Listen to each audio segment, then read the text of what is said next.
Good afternoon to our viewers in Europe, and good morning to our viewers in the United States.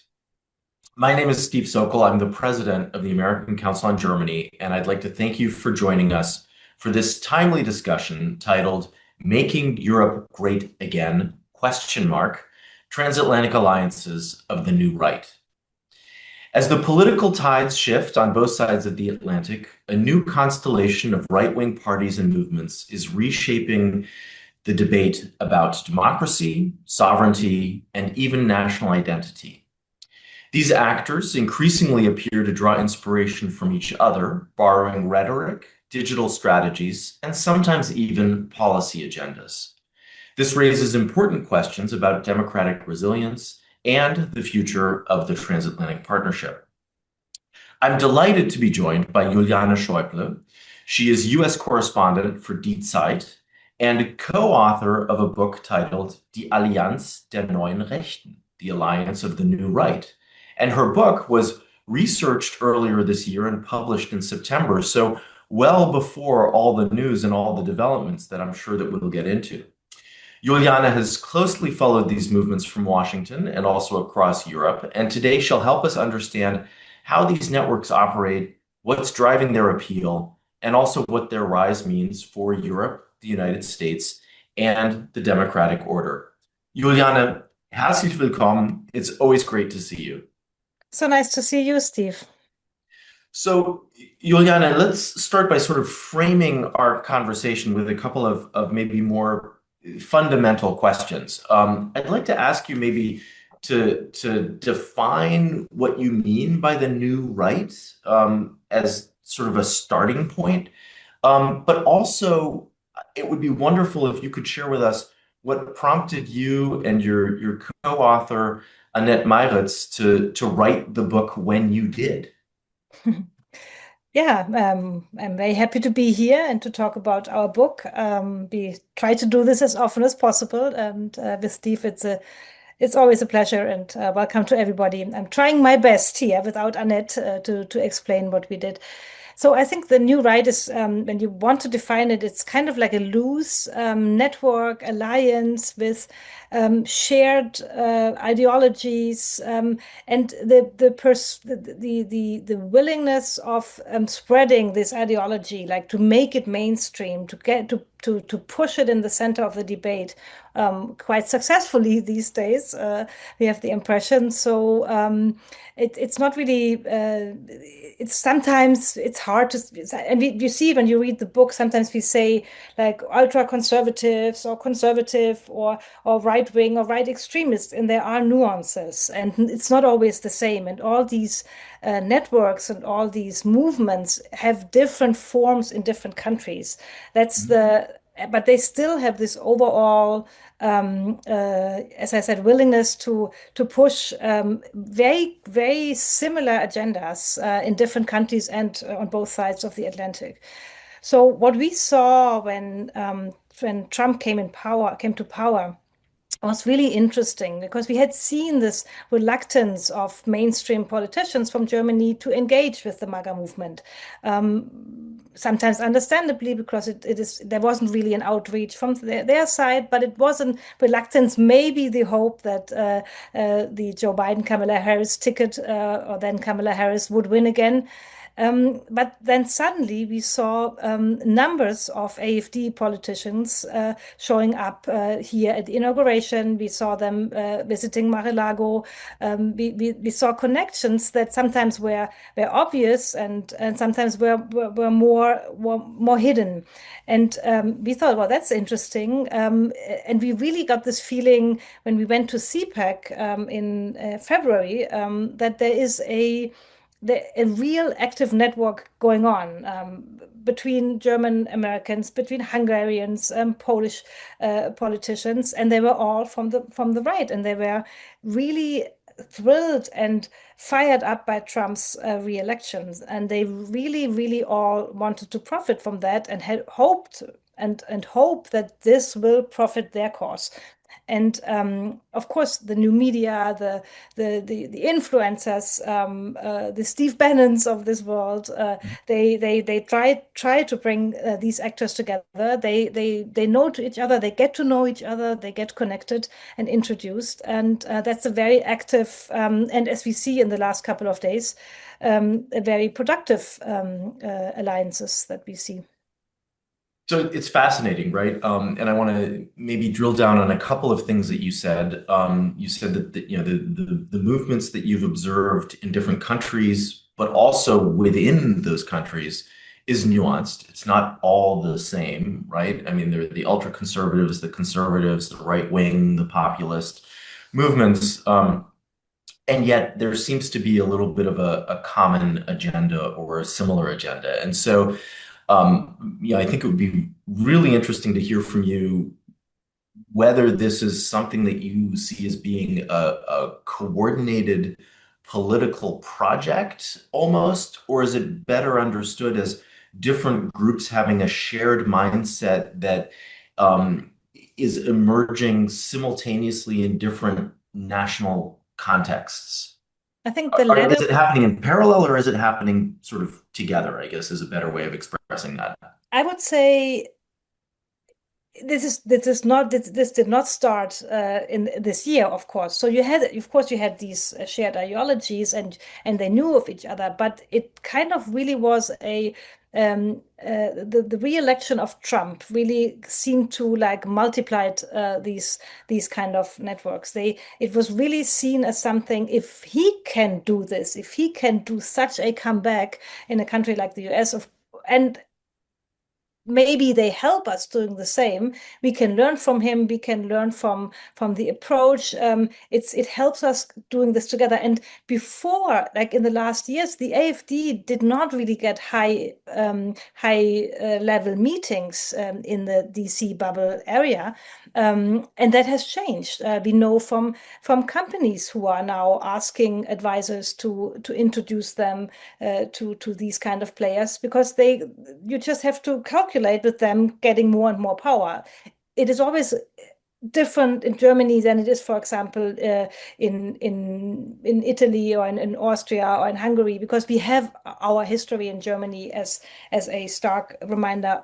And when we have the firewall debate, but even there it has changed a lot. And the AfD really right now pushes this closeness with the MAGA movement. They're really trying to get high level meetings in Washington. With the exception of Donald Trump, interestingly, we have not, except for Mar-a-Lago meetings, he doesn't really talk much about the AfD, but around him, that is really pushed forward, and we don't know if and when he's going to change that. Mhm.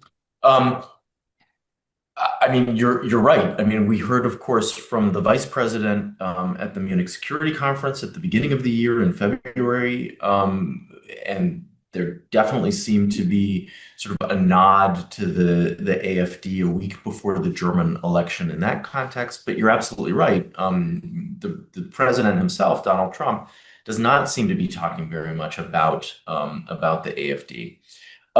As you think about these parallel movements, though, I'd be curious to hear what sort of unites these groups beyond the rhetoric, whether it's, maybe common concerns about similar domestic grievances that we definitely see among some supporters of the MAGA movement and some supporters of the AfD. But also, given the nuance, where do some of the differences between these groups appear the most? Mhm.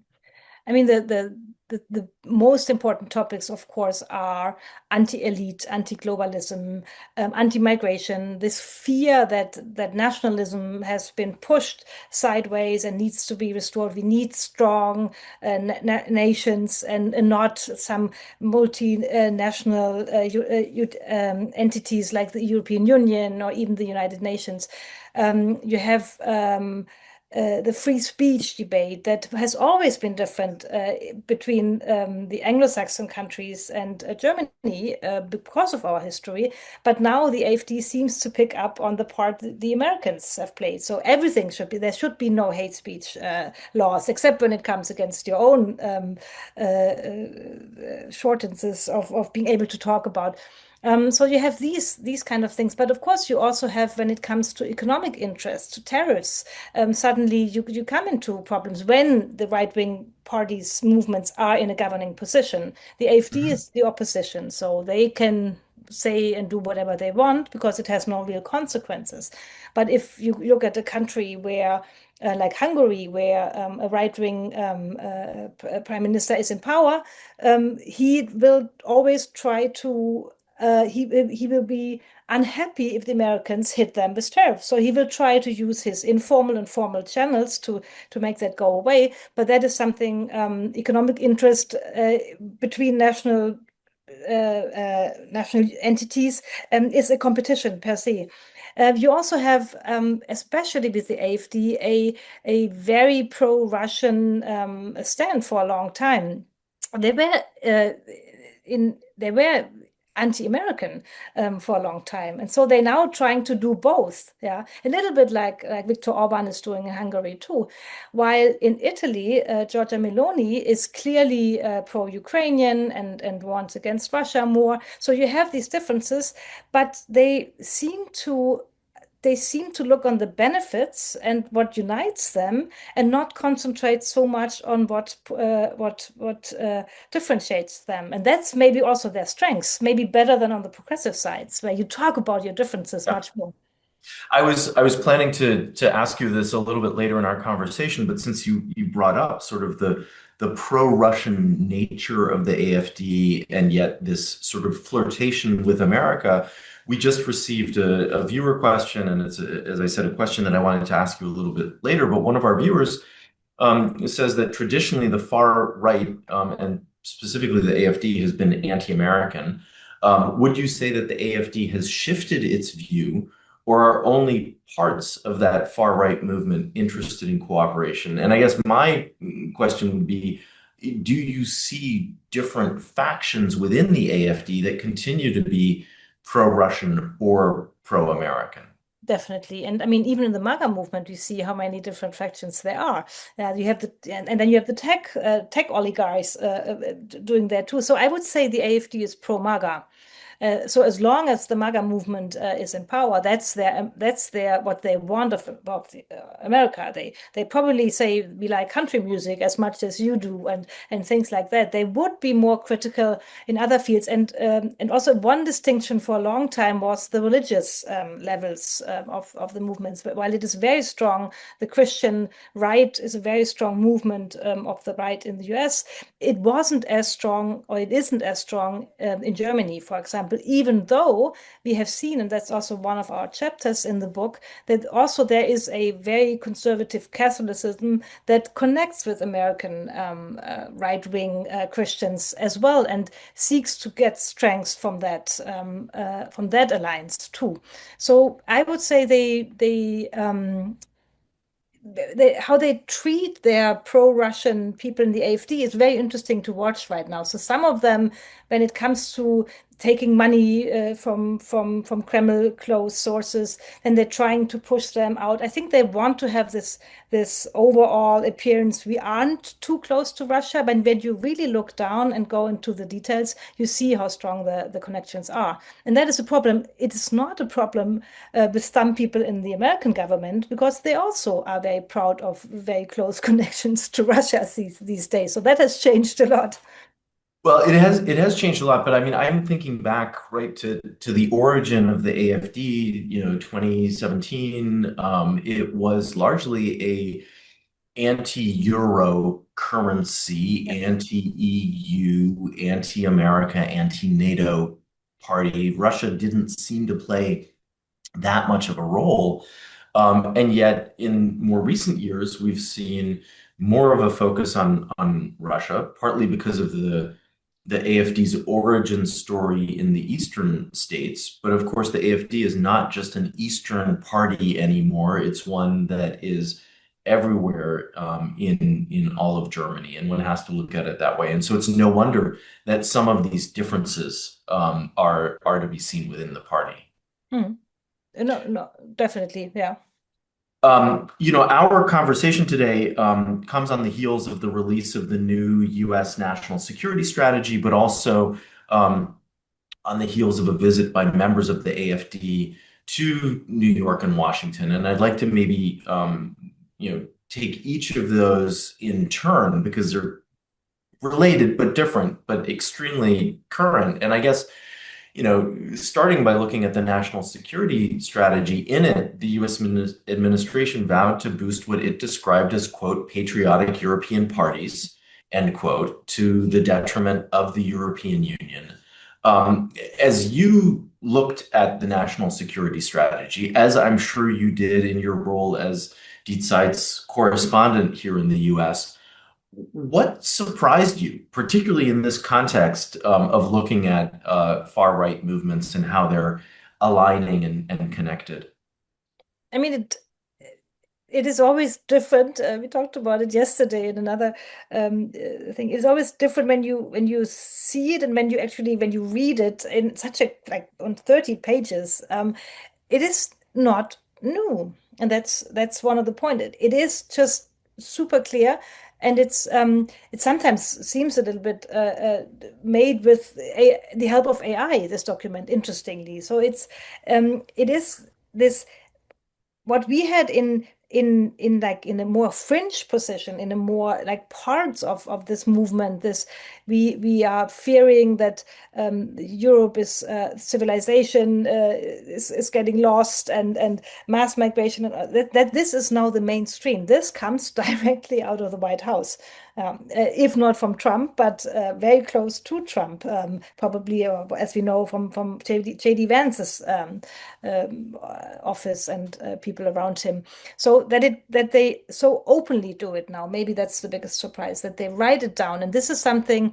And in the past years, this national security strategy was always interesting for us in the bubble, but it wasn't that part of a big media debate. And now suddenly it is, because it's kind of summarized everything we have watched in the last couple of months and even longer. That they really fear that the white Europeans are going to be a minority, and as they fear it in the US, they kind of export these fears to Europe too, because they don't want Europe to become as the awful progressive parts of the United States. The quote. Yeah.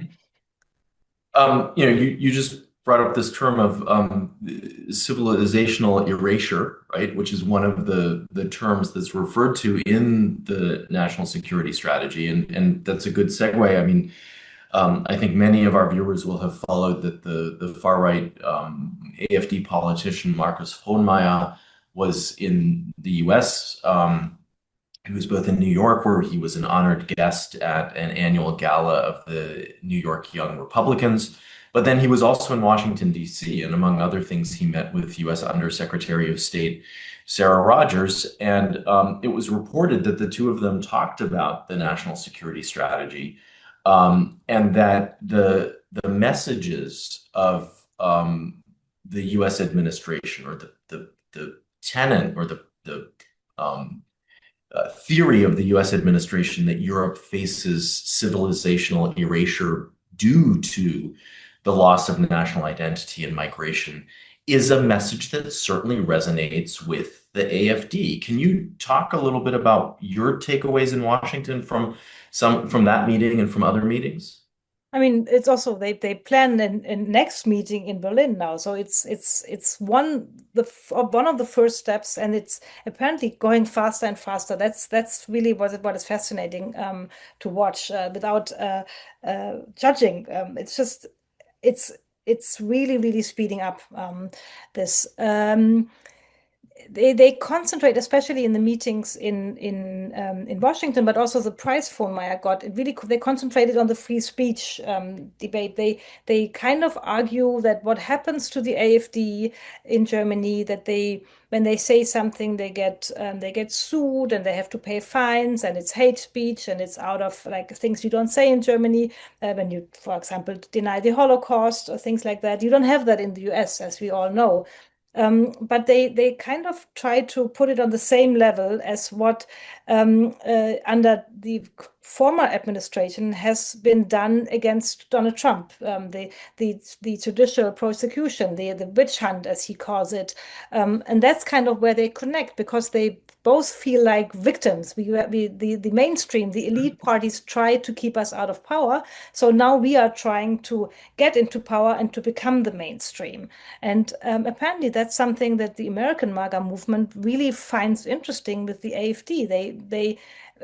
They get it reported by people like Elon Musk, who gets it, who is informed by influencers who speak German and English. We have the former ambassador Rick Grenell, who picks up inner German debates, like sometimes from a village somewhere in Bavaria, and brings them on the social media platform.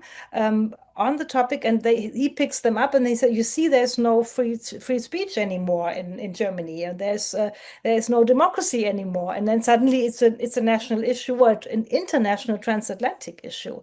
And the speed with the help of social media, with the help of these influencers who have millions and millions of people following them, it's just something we didn't have before. So that also it's a huge part of this development. I want to come back to sort of the transatlantic component and some of the meetings, but before we do that, can you talk a little bit more about how you see this movement going from being sort of a fringe movement to becoming more mainstream? I mean, I guess the question there is how have these new right ideas migrated into more established conservative or center-right parties, and what has enabled that shift? What has facilitated that? Are we talking about just the German one or the American too? Because then it's the question of why Trump is in power, right? Right. I mean, I think I think as a transatlanticist, it's Yeah, both. And if yeah.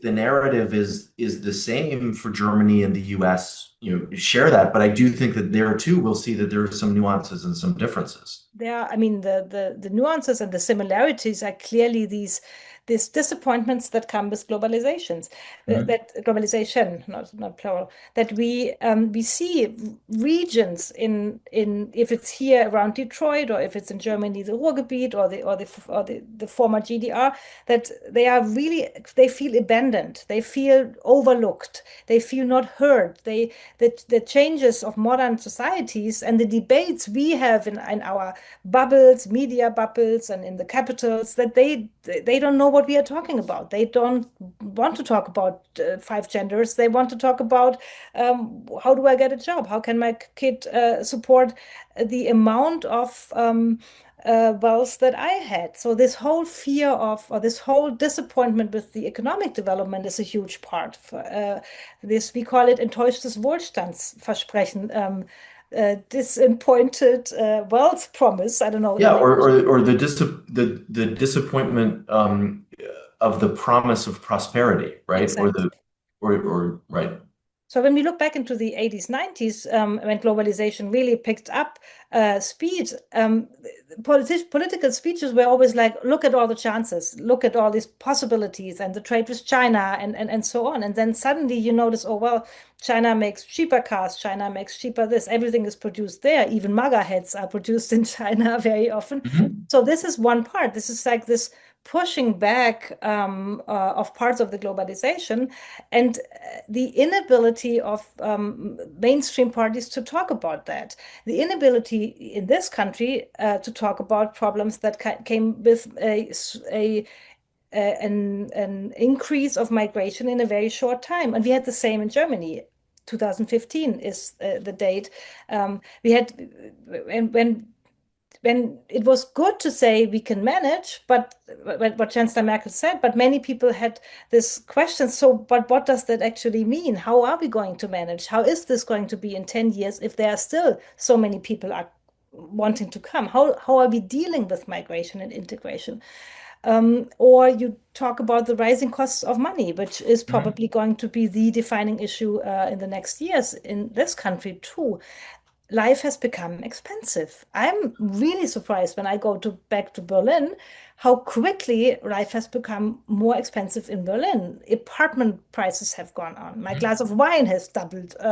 The supermarket prices have gone on, etc., etc. So and populism, as we know, has the ability to give easy answers. Mhm. It's more difficult if you are actually in power and have to fulfill these answers. So Trump and the MAGA movement will have to deal with that next year. Mhm. If their way of doing politics is actually giving answers, or is it just promising answers? Yeah. And Yeah. I mean, I think there are so many challenges when you look at that economic dislocation and inequality, right? And I think that you're absolutely right. In both countries, on both sides of the Atlantic, that's been an important driver of this movement. But we're also seeing roots of this movement that are tied to identity, to culture, even to sovereignty.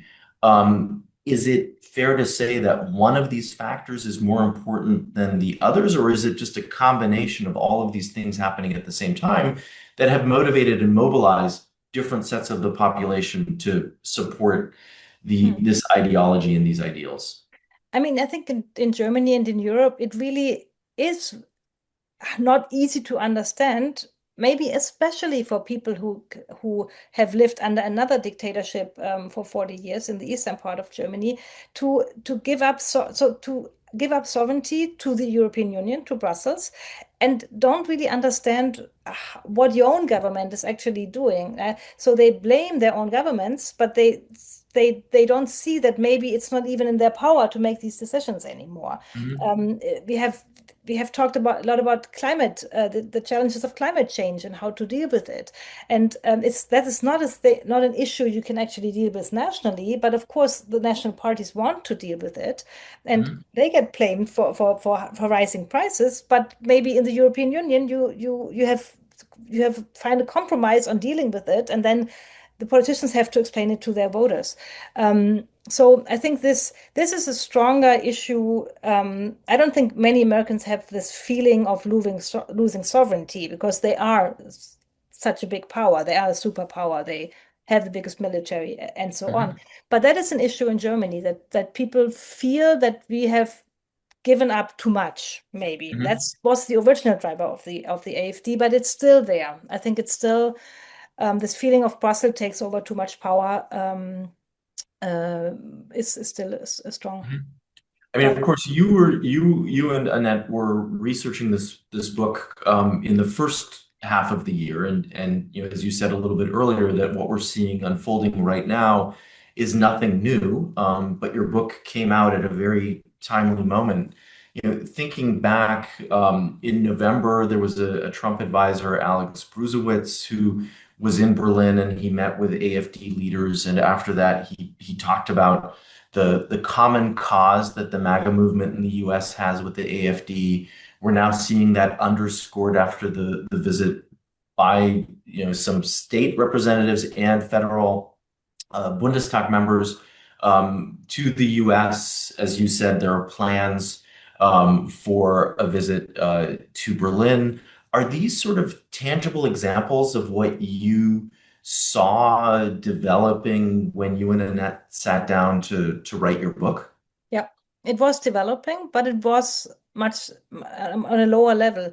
We knew that the AfD has been to DC, but if you ask the think tanks, they would not comment on it. It was kind of like you don't really uh, deal with the AfD. It's a little bit more in the Schmuddelecke, as we say. It's not a party you want to be seen with. And I think the French right movement is distancing itself from the AfD.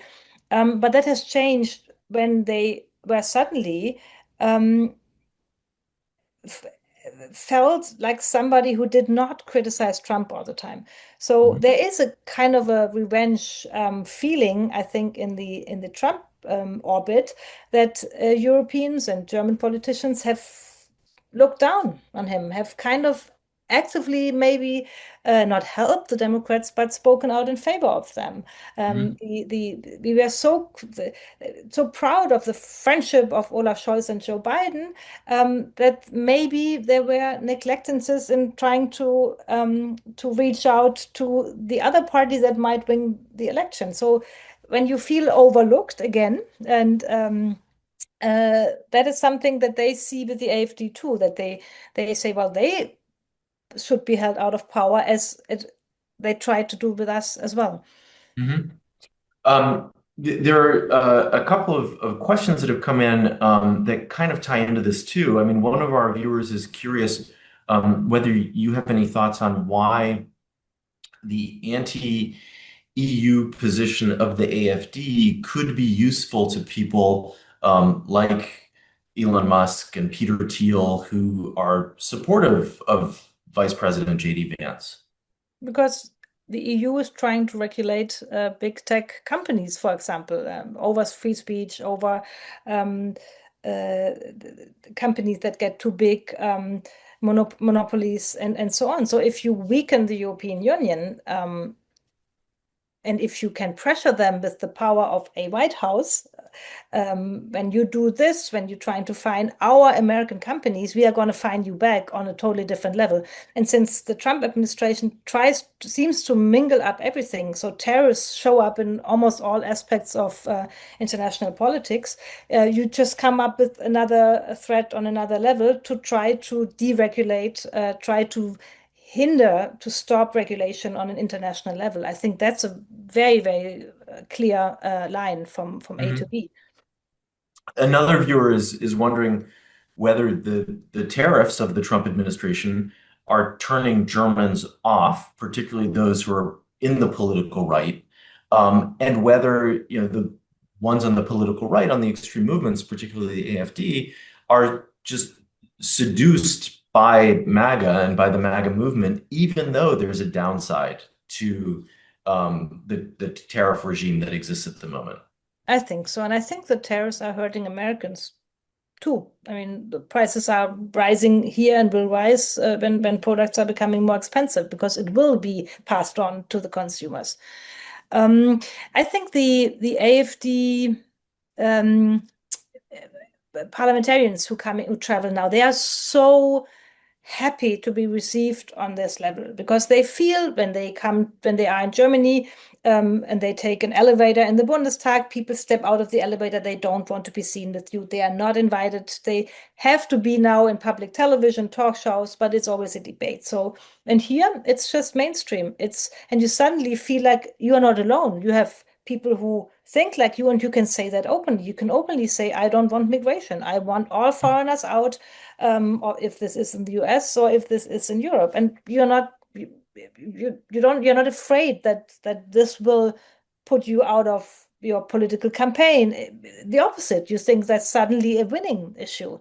Maybe the big majority of the voters want that. They want closed borders. They want an end of the asylum system, etc., etc. So I think the advantages and the profits they think they get from this alliance are much bigger than the downsides. Of course, in Germany, there's been an ongoing debate and even efforts to ban the AfD or to outlaw the AfD based on evidence that it poses a threat to Germany's democratic order because of statements that promote extremism, racism, anti-constitutional ideologies. In fact, in some states, the German Domestic Intelligence Agency has classified part of the AfD as extremist and as a real threat to democracy. Can you talk a little bit about this German debate around banning the AfD and the potential fallout from this debate? Because it seems as if that's an important factor in all of this as well. Mm. Oh, it's like with Trump. Some people argue that when they sued him and they opened up the trial, and that actually helped his re-election campaign the most. It's open for debate. Historians can judge about that. It's a debate in Germany too. I mean, we have these laws. We have this wehrhafte Demokratie, this concept of the democracy has the right to defend its values, and certain hurdles have to be there, certain taboos have to be there. Mhm. Um, this kind of movement, they want to argue there cannot be any taboos. Everything is supposed to be said. The history is over now. Get Mhm. over it. It's Mhm. 80 years and so on. Um, but it's when we talk to one of the things we try to do in this book is to talk to center-right politicians in Germany and how they deal with it, or center-right historians. And so where is there, would it help to to diminish the influence of the AfD if you kind of treat them more normally? What helps them? And it's Mhm. you get all kinds of experts. Some say no, no, no, that makes them even bigger. Some people say the more you talk about the AfD, the more influence it gets. So the more we talk about migration, in the end, it helps the AfD and not the center-right politicians who are in power, like Friedrich Merz.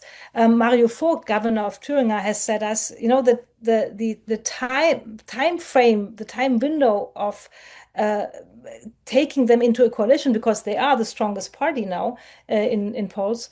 Is over because they don't want to cooperate with us anymore. They want to destroy us. Like they want to get rid of these center-right, strong, solid, for a long time party, as we have seen in other European countries.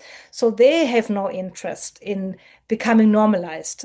They want to be the mainstream, and that has really changed in the last year. So, but you find different experts. Some say it's better to not jump every single time they say something, and include them in the democratic process, but also try to solve the problems they are living off, like this feeling that the state cannot deal with its own borders, that we are overwhelmed by the problems with integration, that the economy is not robust and not competitive, and so on. So it's not easy to be a politician these days, I would say. You have No, many fronts at the same size.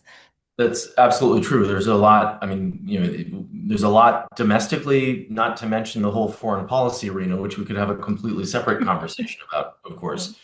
Um, One of our viewers just put something into the chat, pointing out that maybe the somewhat controversial German politician, former politician, and author Tito Sarrazin was a harbinger, or acted as a harbinger for the rise of the normalization of the far right in Germany. He wrote a book called Deutschland schafft sich ab, Germany abolishes itself. I don't know how many people remember that, but that came out in 2010. And he basically talked about immigration and the social welfare state being contributing to the downfall of Germany. To what degree is he seen in a different light today? I would say there is a certain sympathy on the right with positions like this, and I think extremist parties, we have this theory that they find common ground. This like Bündnis Sarah Wagenknecht has the common ground with some positions the AfD has when it comes to migration and, by the way, dealing with Russia. So I I don't know if he gets invited again. I realize that I'm not in Germany, that I'm too much concentrated on this city, but I'm sure that there are debates, and there are debates about the system of asylum, not only from the right-wing extremists, but also in a more conservative, centrist way, and even on the left side is Boris Palmer, a mayor in Tübingen, who from the Green Party, who is in constant fighting with his own party because he says it's sometimes too much. We need to be able to handle it, and we need to send a signal that we are able to handle it, because otherwise people get scared that we get overrun, overwhelmed. So this feeling that the state is not able to act and to solve problems, that is also one of the big drivers of right-wing populism, because populism can promise easy answers. Mhm. Another viewer raises an important question, given that Germany faces a number of state elections next year. What happens if the AfD becomes a majority party in one of those states? What do you think that means? It's a challenge. I mean, we see it in Thuringia. My home state, Baden-Württemberg, has elections, and Markus Frohnmayer, who was just got the prize in New York from the New York Republicans, is there, and he is a challenge for the mainstream parties. I think the consensus is still the firewall has to hold, because if we don't do it, it's going in a really, really wrong direction, and it's maybe the beginning of the end of the European Union, etc. So we will internationally be looked on as, oh my goodness, the Third Reich is coming back, etc., etc. So it's really, and they don't, and what I also said, they also don't try to really become cooperative with other parties. They're just demanding it, and they say we are the outcast. Nobody talks to us. But when you look at how they try to be cooperative in the German Bundestag, I don't really see it. They try to be an outsider party because that's how they get stronger. Mhm. So I don't think they will become a part of the government, but that doesn't mean that their influence and their strength in polls gets smaller. So I'd like to maybe take a step back and come back to the European level, if you will. You and Annette did a tremendous amount of research in this book and didn't just look at Germany and the US. And I'm curious if you found meaningful differences in how the new right manifests itself in different parts of Europe. I mean, there are distinctions between Western Europe, Central and Eastern Europe, and the Nordic countries as well. Can you talk a little bit about that? Mhm. I mean, one of the common causes, as we said before, is really migration. Migration, you kind of have the same approach in all of these parties and countries. When it comes to the Russia we have talked about, you have a different way of dealing with it when you compare Giorgia Meloni and the AfD, very, very different. Also, Meloni tries to, even though she ran on a more EU critical standpoint, she is now a part of an active member of trying to keep this union together. In religion, there is really a difference, even though we see the AfD trying to get even debates like abortion back running in Germany, which we kind of thought, but maybe in the US you thought that too, that thing is over. That we don't actually gonna talk about that much more. But so we look at young people and in different countries, and I remember one study about Great Britain that young people are becoming more religious in some parts. So that is something the right tries to build on, not the maybe the more leftist, progressive Protestants that we see in Germany on the Kirchentag, but another like we want the very strict rules and things like that, and pro-life and anti-abortion, of course, and so on. So that is, I think, one of the bigger differences in Europe, with the tendency that even the AfD tries to learn from that and tries to use that for themselves. You mentioned a little early in our conversation that the French far right, particularly the leaders Marine Le Pen and Jordan Bardella, have been more reluctant to embrace the MAGA movement in the U.S. To what degree has there been collaboration between the AfD and people like Le Pen and Bardella in France, but even Nigel Farage in the UK? I think that the MAGA movement is much more active in that. And it really comes out of this looking at the AfD as a pro-Russian, like Halbseiden, we say in Germany, a little bit like many of them have different difficulties with the law, etc. So there is a kind of oh, let's better be careful about that. But I'm sure when Donald Trump's people open the door for them and they suddenly show up, that this might have an impact on our neighbors in Europe. And of course, they are strong in the polls. And I remember when Meloni came into power, in our media surrounding everything was critical about her, like because you had this word, he is a fascist, like a former fascist politician, and then reluctantly that changed, the tune changed, and I have Italian friends here who have told me for a long time he is socially conservative, but or right wing, but in international level, we should really build on her because there are more extreme people waiting. I think with the AfD, you can't really say there's more extreme waiting because they are already very extreme. They are in its core have not everybody, but they have very extremist views and people in their field. So I think in France, I'm not a perfectly expert in France because I've never lived there, but I think it has it is a right-wing party, but it has also because there is no strong conservative party left. So they are more a bigger tent for all these movements. You know, we gave some thought together to the title of today's discussion and deliberately said making Europe great again question mark. What does Europe's future look like through the lens of these different movements in Europe? And how compatible is that vision with European integration at the end of the day, right? I mean, Europe stands and falls together in a sense, and there seem to be different viewpoints within some of these movements about how much Europe should hold together. No, and I think it's clearly, it's maybe not anti-Europe, but it's anti-European Union, it's anti-Brussels, Right. anti-big government. It's the national state needs to get the power back. We are not giving money to other countries in the south.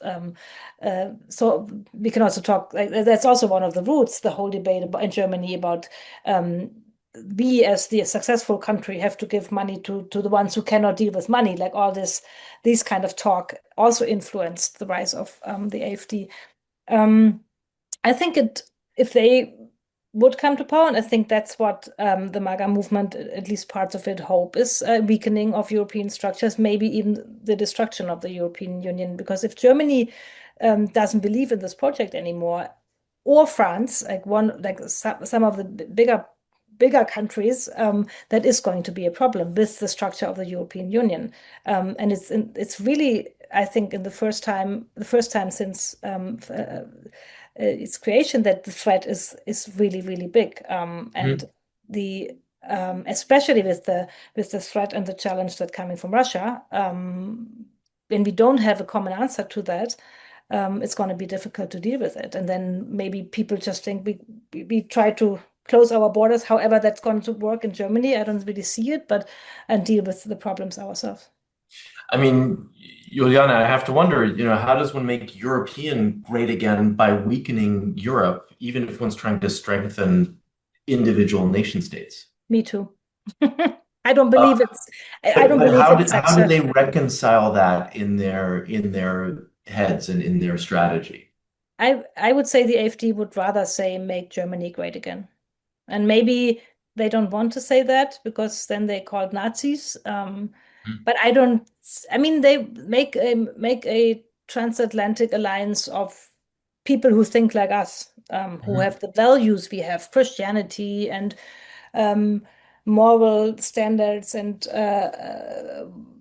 whatever, like less migration and all this. Like, let's make this alliance great, but they don't want to have this kind of how do you say this kind of European integration that we have moved on in the last decades.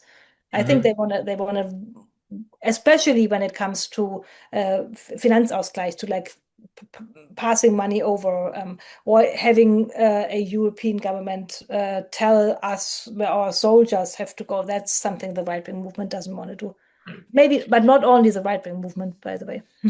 Of course, I mean, and that sort of maybe relates to this next question. I mean, in some of the work that you've done, some of the observations that you've made, have you also looked at the mistakes that some of the centrist and even more liberal parties have made in responding to either the new right or the issues that are mobilizing the new right, and whether there are things that they could be doing to try to deflate that threat that they see in that movement? I mean, to take immigration or economic issues, when you deny that the fears of voters have a cause, and you call the voters right wing or stupid or don't understand that it's going to drive people away. If people think I have a problem, but the political leadership doesn't even let me talk about it, and we have like for how long did we talked about this in several of these conversations we had. The Biden administration said there is no crisis at the border, and every expert said, sorry, that's not true. There is, when numbers go up that quickly, there is a crisis. That doesn't mean that there's a blame game to start, but if you don't even accept that there's a problem, it's hard to deal with the problem. And I think it's the same when it comes to the rising cost of prices. That's when Trump says there is no affordability problem, he will probably lose, his party will lose in the next year. And Republican strategists know that. But it's so it's a denial of difficulties that are there. And I don't know, it's really hard to find the golden rule how to deal with populist movements. Because as I said before, you never know, is it good to talk more about them, or are we taking over their rhetoric and then we are afraid? Take the simple debate about crime. We have this debate in Germany. Can you say the nationality of the one who committed theft or whatever? Or is that racist by itself?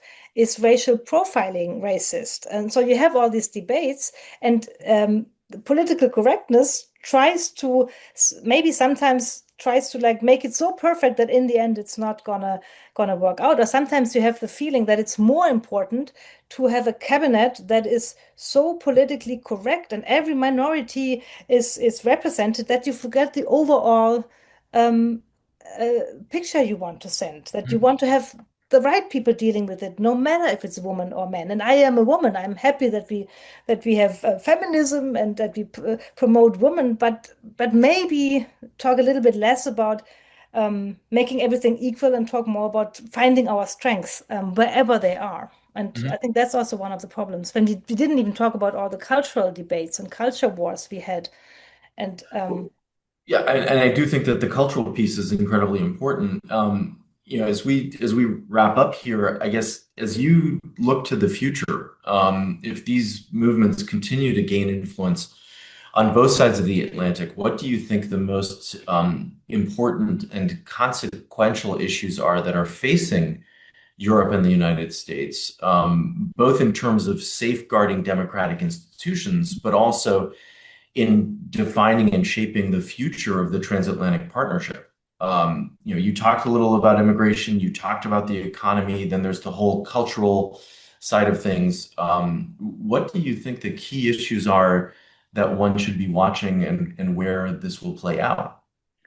I mean, I really think one of our biggest issues is the distrust in democracy and democratic processes. If we don't trust our elections, if we don't trust governments to solve problems, if we don't even give them, I always wonder how quickly we say, oh, they're not solving the problems. Die sind gescheitert. Failed. They failed. We talk about crisis all the time. So I think we all need to be a little bit more optimistic in what we actually can do, especially Europeans. We should find our self-confidence, and we are a strong continent. We can be stronger when it comes to our own defense. But we also need to have this feeling that when we stick together, we can do this. So everybody who wants to divide us wants to weaken us. And we know that Putin's goal was that for a very long time to weaken Western societies' trust in their own democracy. And I think he has come pretty far, and we shouldn't let him go further. So I think this is really, really close connected. Our own self-doubts, our own feeling of, oh God, I cannot change anything anymore. And many people have that. Many people are afraid politics have no influence in problem solving anymore. And then they kind of turn off the TV and say, I don't care anymore. And that we have to change. We need to trust that we have a really good system in place. It could be better, but we need to make the best out of it, all of us together.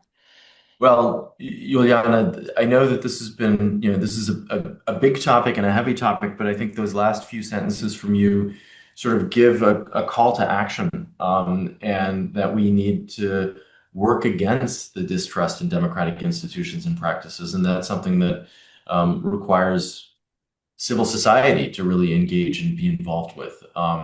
And you would do a tremendous job for that since many, many years.